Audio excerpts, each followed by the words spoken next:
Hi Stampers, this is Jackie Williams, and today I want to share with you a really fast card to make using the Let It Ride stamp set. So this is a great one for the guys or the girls, anyone who is an outdoor or a horse enthusiast.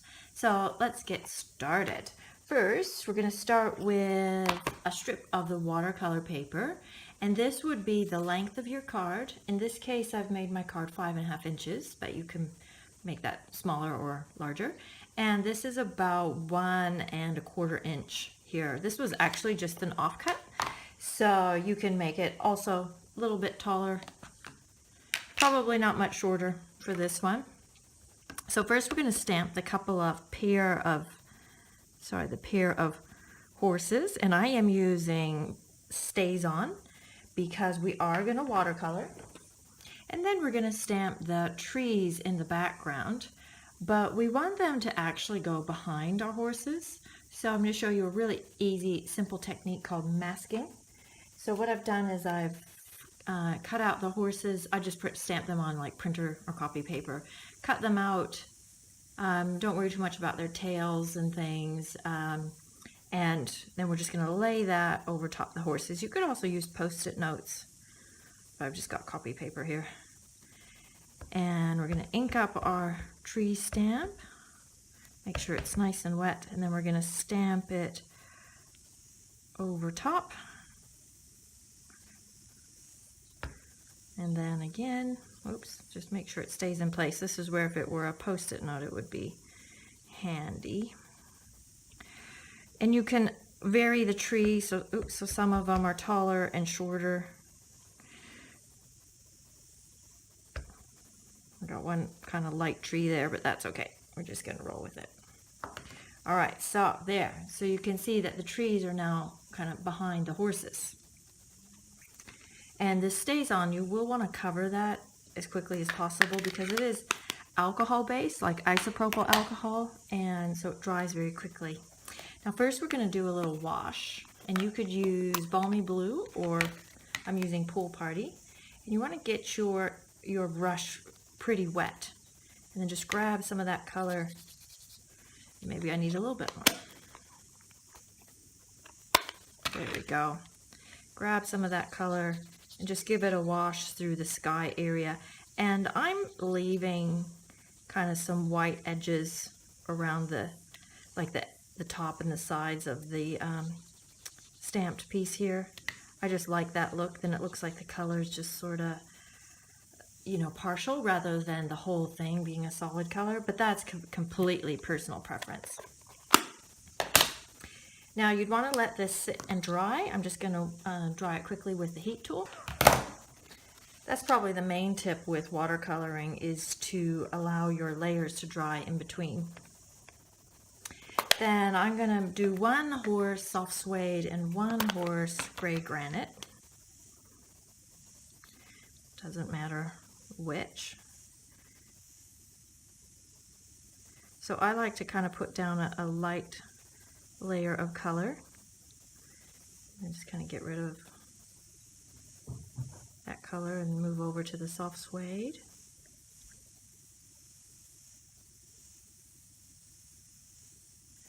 Okay, then once that layer is dry, you can go back and pick up your same color and just add maybe some darker areas, or you could add spots. I'm just going to add a bit like that.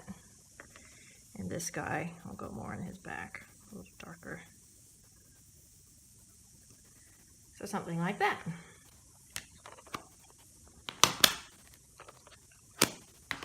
Okay, then we'll go for the mossy meadow and just add a bit of color in through the trees. So I think it probably looks best in this case to kind of follow the branches of the trees, but you don't have to be like perfect. Oops. Well, which is a good thing because I'm not doing this perfectly.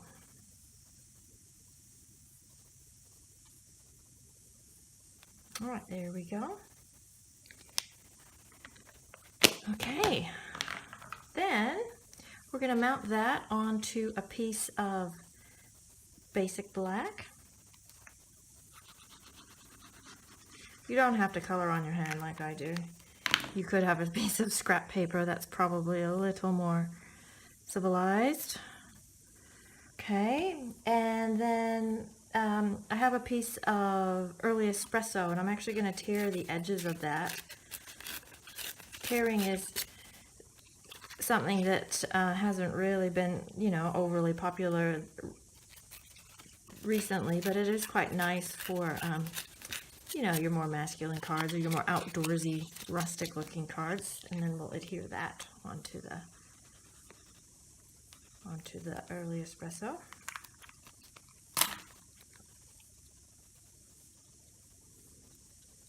Okay, then we need to do our twine before we get too far. So what I like to do, and this is probably the most efficient way to use your twine, is just cut it a little bit longer than the length of your card.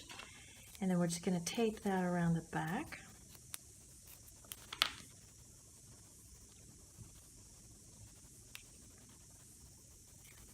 Preferably without twisting it too much.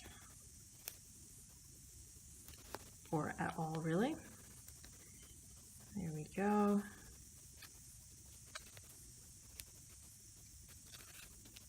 And then I've left a little piece of the braid. Actually, this is braided trim. There's just enough there to tie it in a little knot off to the left-hand side, and I think it looks quite cool to fray it with this sort of card. Okay. Oops, come back. Something like that. All right, then our card base is early espresso, and I have just put 2 strips of the Wood Textures Designer Series paper. You could just cover the whole thing if you want, but I have like strips of scraps left over, so might as well use them, and stamp the For You also in the Stays On. And then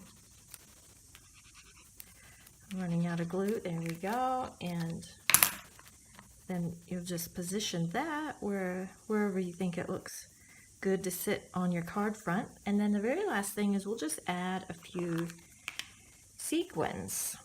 So always do 3s or 5s, but I think 3 is adequate if I can get the glue to come out. So 1, 2, and then we'll do 1 up here. So you could use the copper or the gold or the black. I think I'll do the gold on this one. That's not gold. So I am picking this up with the Take Your Pick tool. It just was upside down, so this has got a little piece of putty there that makes it just so easy to pick up the sequins. That one's upside down as well. And just place it on your dot of glue. Okay, and now to find a tiny one.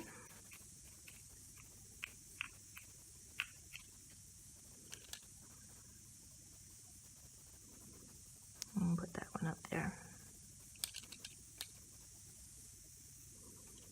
Okay, so that's our card front all done, nice and easy. And then inside your card, you could just stamp a few more of the horses and stamp a few more of the little horses on your envelope as well. Thanks for watching. I hope you give that a try.